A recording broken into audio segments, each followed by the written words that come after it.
chance of resolving this conflict. It's so damned easy for people sitting in international meetings, in their offices, in government circles, to make a statement of that kind, but that means innocent women, men and children dying, being maimed and being bereaved. And let's remember that in Cambodia there's been 20 years of suffering, and to see the international community washing its hands and saying, well, there's just got to be a bit more fighting, they've got to sweat it out a bit longer before a solution can be found, seems to me to be a total abrogation of international responsibility.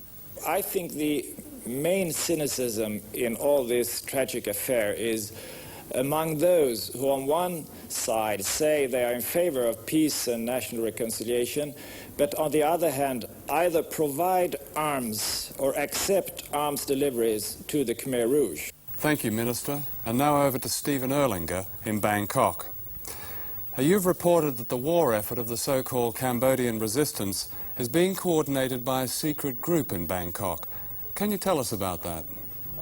In Bangkok there is something called the Working Group, which is set up by the Association of Southeast Asian Nations, in which the Americans also play a part. And they funnel all the aid through to the non-communist resistance. They have no formal connection with the Khmer Rouge. China is their supplier. And the Thais obviously play both sides of the street. But this allows the countries of the West and the countries of ASEAN to say that they have no direct connection with the Khmer Rouge and provide no aid to them whatsoever.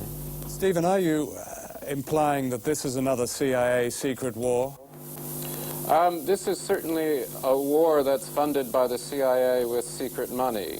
There is also some overt money voted by Congress, but less, about a fifth of the amount that's being spent secretly that goes to help this war. The Americans say, and they are restricted by Congress, to only giving, whether overt or secret aid, to non-lethal military topics, subjects, and equipment. And by non-lethal, they mean tents, uniforms, food, training in map reading, and so on. They say that they do not buy weapons, that those are bought by the Singaporeans.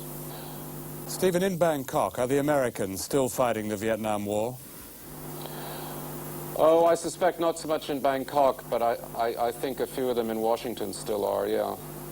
Earlier, I asked Conservative MP Jim Lester what his reaction was to the Foreign Secretary's reply to his question in the House of Commons on British policy on Cambodia. Well, I thought it was helpful because it indicated a move, and we've not had a move for a long while. We've had a sort of word